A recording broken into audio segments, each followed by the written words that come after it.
देवी प्रपन्नार्ति हरे प्रसीद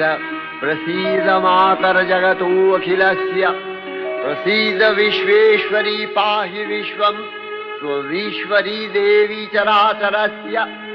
आधारभूता जगतस्त्वमेका महीस्वरूपेण यतः स्थितासि अपां स्वरूपस्थितया तवैतदप्यायते कृष्णम् अलङ्घ्य वीर्ये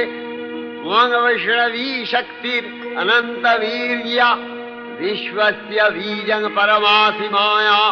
सम्मोहितं देवि समस्तमेतत् त्वं वै प्रसन्ना भुवि मुक्तिहेतुः विद्याः समस्ताः तव देवि भेदाः स्त्रियः समस्ताः सकला जगत्सु